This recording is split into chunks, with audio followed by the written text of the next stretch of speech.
What can a business owner do today to prepare a company for sale? I like the adage that you should start your company with the end in mind, and always think about what you can be doing to build value. But if you're thinking about selling the company down the road, some of the things you could be doing today, the first thing I would do is take a look at your business from your buyer's glasses, from the buyer's eyes, the buyer's perspective.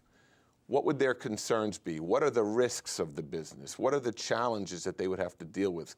And, you know, I guess the best way to do that is in the form of maybe go through a mock due diligence, where take your business through a due diligence that normally a buyer would, but except without having the pressure of a real due diligence, and the buyer actually doing it in advance will help. And what that will do is it will be a careful and due diligence, for those of you who don't know, is really looking under the hood of the business. Once you arrive at a term sheet or a letter of intent on the business, one of the primary contingencies is due diligence, checking the business to make sure that there are no underlying issues, that the representations were correct, that everything adds up, everything checks out. No, it's brilliant. I mean, if you're going to package and prepare your business, which is a very large asset of your own personal net worth, it really does make sense to do a mock sale. It's going to be scrutinized. It's going to be, the business is going to be scrutinized. Yeah, no matter what. And it pays to be ahead of the game. And what you're going to find by looking at all areas, operational due diligence, financial due diligence, HR due diligence, you're going to uncover certain issues, certain challenges, certain major risk factors. But now you'll have the time and the ability to make those changes before they interfere with the sale, before they hurt value. Yeah, brilliant. So going through a due diligence in advance of a sale will identify the dependencies, the concentration, areas of concentration or lack of diversification in your business, areas where there may not be transferability of certain licensing, certain leases. It'll uncover those items and give you time to properly work on it. So you mentioned leases or vendor contracts. These are things that you want to put in place to create stability.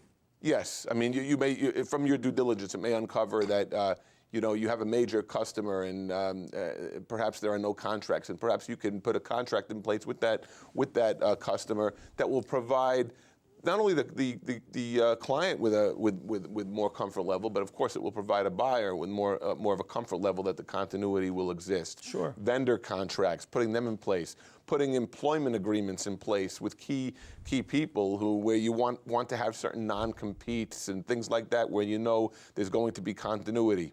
Looking at your facility lease, taking a look, is it something I can get out of if an acquirer wants to take the business and relocate it elsewhere, or is it something I can extend? Looking at your books and records and making sure the books and records are in order. Better to do that in advance than try to cram at the last minute. That's right. How about systems? How about systems and processes are always key, and the reason that's key is, you never want to have dependency. And where does dependency? Of course, we talked about owner dependency, where there's so many businesses where so much of the business is in the owner's heads. Right. So much of the business is tied up in that one key engineer or that one key employee, that one key salesperson.